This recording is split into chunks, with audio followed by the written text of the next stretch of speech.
This programming is sponsored by the UH Health Family Care Center, offering primary care and behavioral health services on the University of Houston campus. Health insurance plans including Medicare and Medicaid accepted. New patient appointments and more at 832-UH-CARES.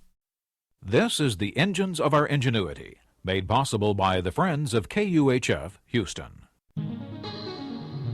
Today, reinventing wheels. The University of Houston presents this program about the machines that make our civilization run and the people whose ingenuity created them.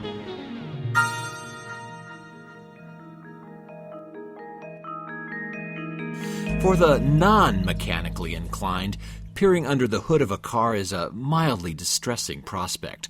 All those hoses, pumps, pistons, fans, filters, cranks, cams, all that metal, transmission, drive shaft, differential, engine, all just to rotate a few tires.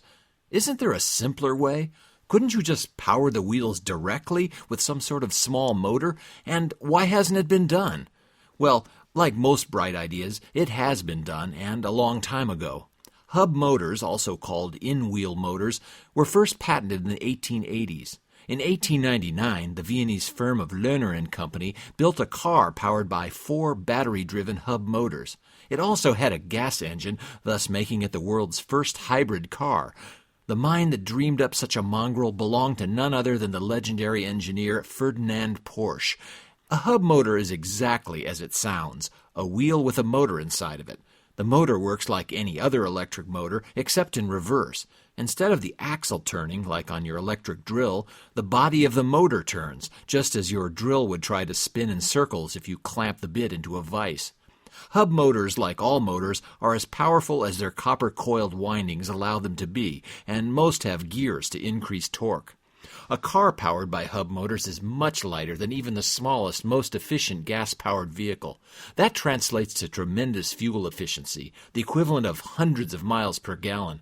And having no engine or transmission, there's all kinds of extra space under the hood. But a few challenges remain. One is the issue of so-called unsprung weight. An ordinary car supports its load on a suspension of leaf springs, coils, and shocks. Cars with hub motors, however, put considerable weight below the suspension, since the drivetrain and wheels are one and the same. On smooth pavement it's not an issue, but imagine that heavy hub motor diving into a pothole at 50 miles per hour. Not a kind way to treat an electric device. Another challenge is the same one that plagues all electric vehicles: batteries. Storing electricity is much harder than producing it. For example, the $100,000 Tesla Roadster runs on something like 6,000 AA-sized lithium batteries, all of them temperamental. Most electric cars can't go much beyond 100 miles on a charge, though hub motors could theoretically double that. Today, EV cars are best suited for fleet vehicles or for commuting. When it comes to technology, less is often more. Hub motors have already found widespread use in smaller, greener machines like bicycles or scooters. A small motor in the hub of a bike wheel is like having a phantom Lance Armstrong on board. The bike pedals like any normal bike, but the extra electric oomph erases hills and headwinds. Porsche's amazing hub-powered motor car, so far ahead of its time, came factory-equipped with perhaps 2 wheels too many. I'm Roger Kaza at the University of Houston, where we're interested in the way inventive minds work.